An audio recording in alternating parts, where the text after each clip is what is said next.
Ya, halo semua. Karisma di sini. Jadi kita akan melanjutkan video yang sebelumnya. Langsung saja kita buat activity baru untuk menginput catatannya.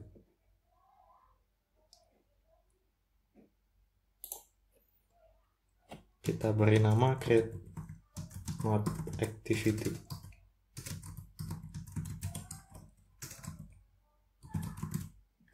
Pastikan bahasanya Kotlin. Finish. Nah, setelah itu kita juga membutuhkan vektor. Vektor sebuah tanda plus untuk floating buttonnya nanti. Caranya bagaimana? Kita ke drawable, klik kanan, new, vector asset. Nah, ini saya udah pilih plus ya. Teman-teman bisa klik clip art ini. Nah, lalu cari aja yang add ini. Lalu oke, beri nama IC_add. Warnanya putih ya. Lalu next, finish. Nah, sudah dibuat. Kemudian kita buat float buttonnya pada main activity. Ini kita hapus saja dulu. Kemudian kita tambahkan float button. Nanti kita pilih ikonnya ini, IC_add, lalu klik OK. Nah, di sini kita belum mengimport library material. Nah, teman-teman bakal otomatis terimport library-nya ketika menekan tombol OK ini. Nah, maka akan terjadi proses download library-nya. Nah, sudah bisa. Kemudian ini berikan constraint dan berikan margin. Jangan lupa kita juga perlu memberikan ID yang spesifik karena kita akan memberikan aksi pada tombol ini. Button to create. Maksudnya to create itu pindah ke activity create node ya. Lalu kemudian kita beri aksi buttonnya pada main activity. Kita tinggal panggil ID-nya. Button to create set on klik listener. Kita berikan intent untuk pindah ke create node activity. Tinggal add enter. Lalu berikan konteksnya yaitu this main activity. Lalu activity tujuannya class.java. Nah, di sini also. Di sini saya menggunakan also supaya mempersingkat kode. Jadi saya tidak perlu memasukkan intent ini kepada sebuah variabel. Jadi kita langsung saja start activity for result ya, karena kita akan membutuhkan result dari activity create node.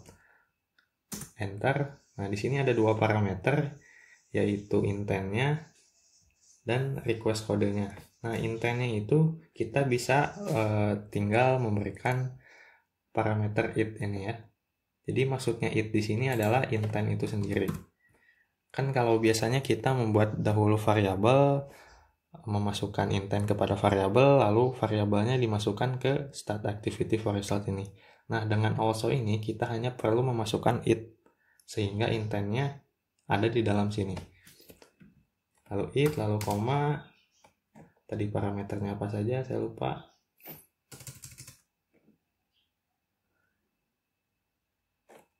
It, request code kalau nggak salah. Jadi kita buat request code-nya ya. Kita beri create node request code. Nah, kita akan membuat variabel untuk request code.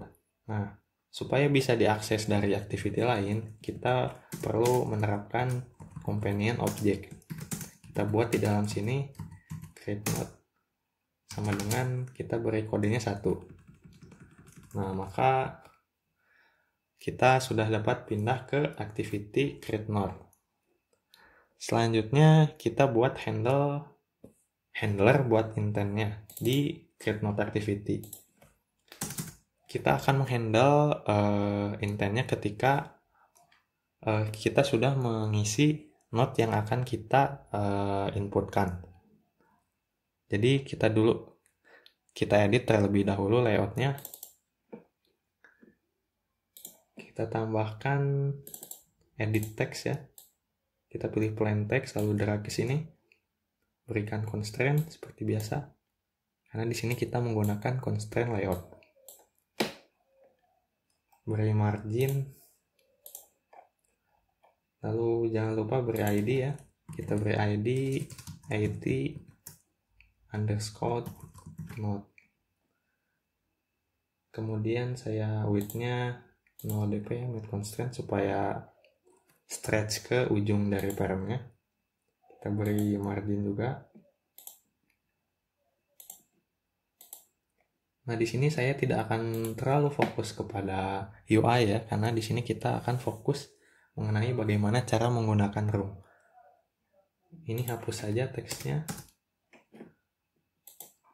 Kemudian kita berikan button untuk mengirim inputnya ini ke main activity lalu diproses. Kita berikan constraint supaya ada di tengah. Jangan lupa berikan ID juga. Button save node supaya spesifik. Kita beri text save. Berikan margin juga. Nah, maka kita telah membuat tombolnya, lalu kita beri aksi pada activity-nya. Kita tinggal panggil ID-nya, tadi adalah button save node. Set on click listener.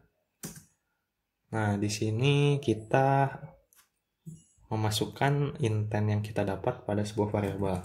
Kita membuat variabel result intent sama dengan intent Alt Enter, jangan lupa. Kemudian kita beri kondisi jika teksnya tidak kosong,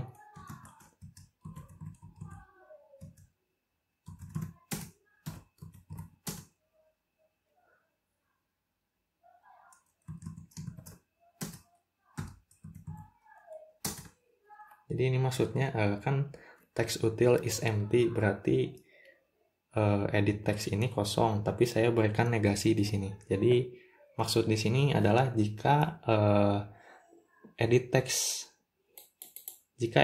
ini tidak kosong, maka kita akan kirim datanya ke main activity. Maka kita tampung dulu inputan kita pada sebuah variabel node text.toString. Kemudian kita letakkan pada put extra di intentnya. Caranya kita panggil result intent, kemudian put extra. Nah, kita berikan nama di sini. Kita beri nama variabelnya.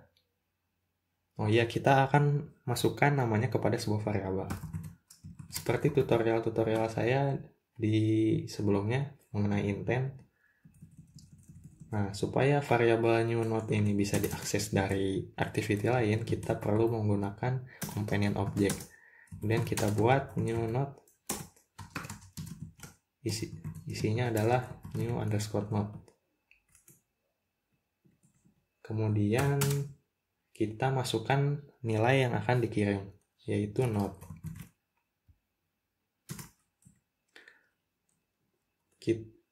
Setelah itu kita set resultnya.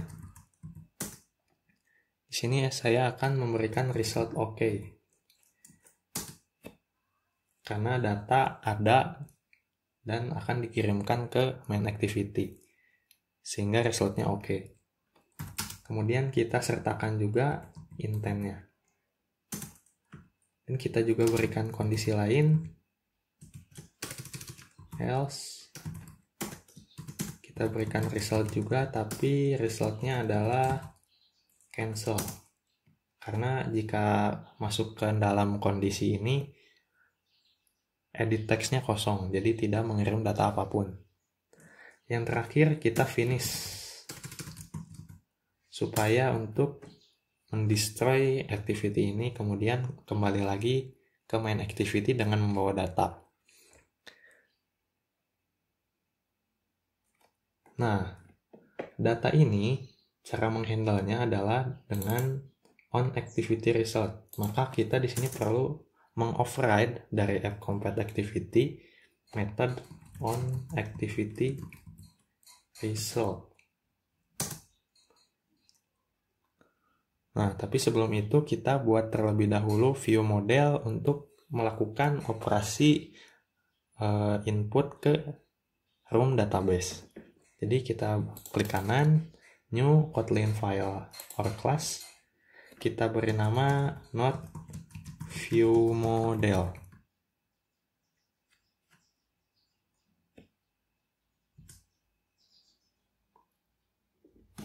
Setelah itu kita class node view model dan inherit terhadap Android view model. Nah, Android view model ini memiliki argumen yaitu application, maka kita perlu menyertakan di sini application ya.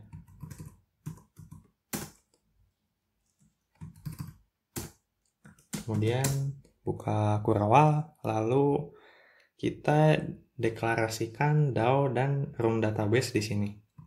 Private var node DAO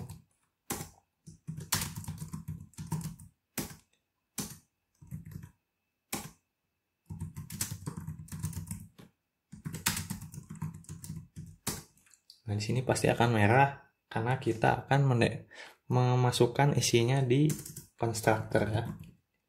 Nah, constructor pada Kotlin adalah init ini. Di dalam init ini adalah constructor.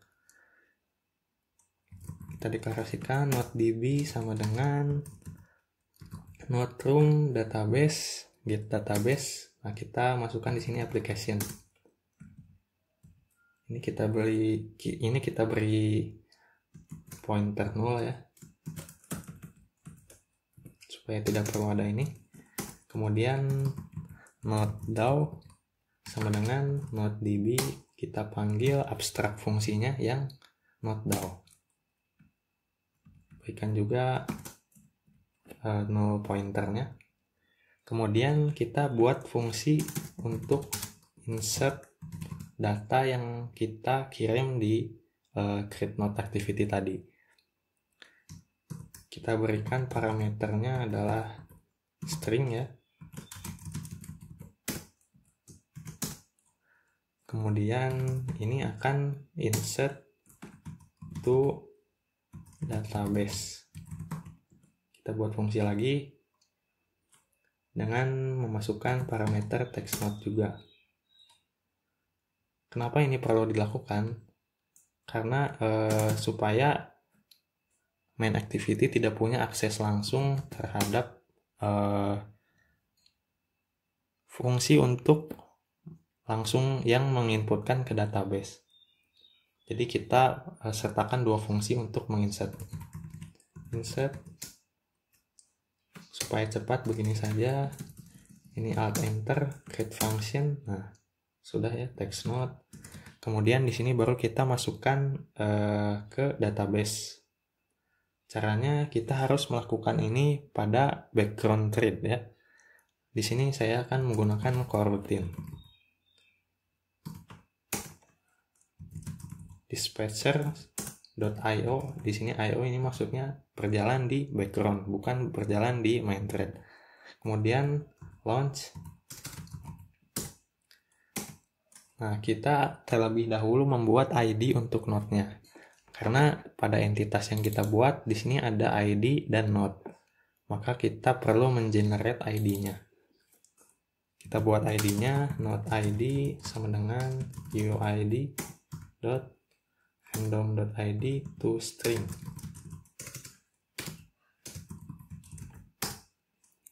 Kemudian kita buat objeknya ya dari entitas ini. File node sama dengan node, kita masukkan ID-nya, Kemudian kita masukkan datanya. Datanya adalah text note tadi ya, text note. Kemudian kita insert ke database. Kita panggil data access objeknya node.dow.insert. Nah, di sini adalah objekan node.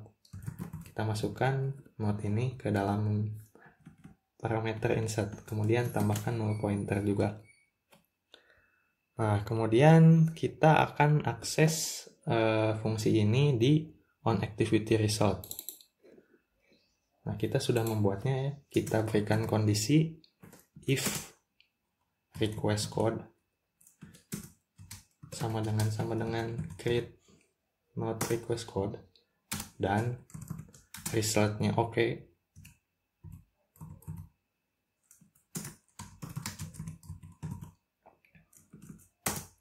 Nah, maka jadi ini maksudnya jika request code-nya ini dan hasil dari create node activity-nya oke, maka jalankan perintah di bawah ini.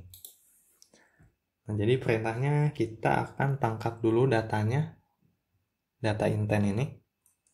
File node sama dengan data get string extra. Nah, kita berikan nama stringnya tadi. Nama stringnya tadi adalah new node ini kan. Nah, jadi kita panggil variabel dalam companion object ini.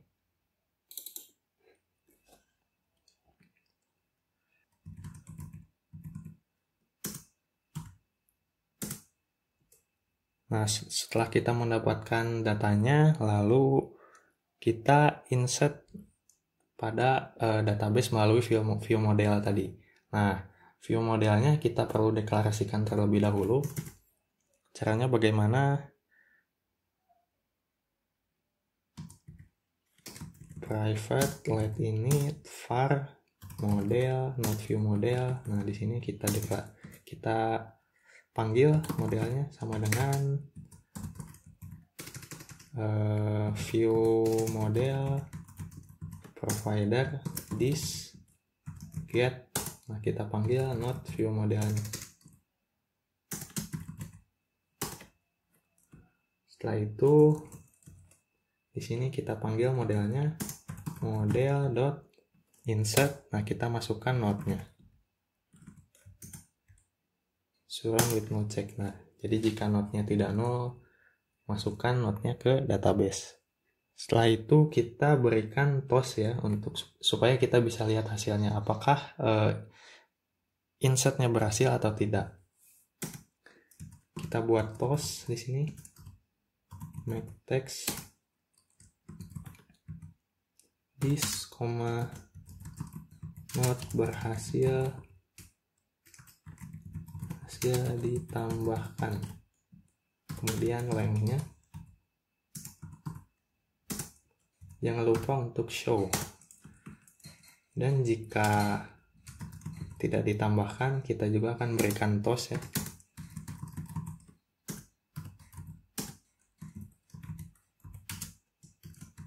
Node tidak ditambahkan.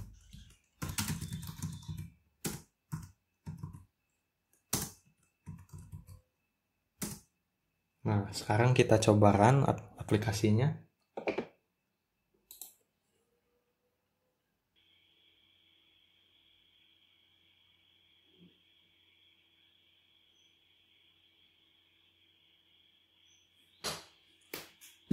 Nah, sudah terinstall. Di sini akan kita coba tambahkan.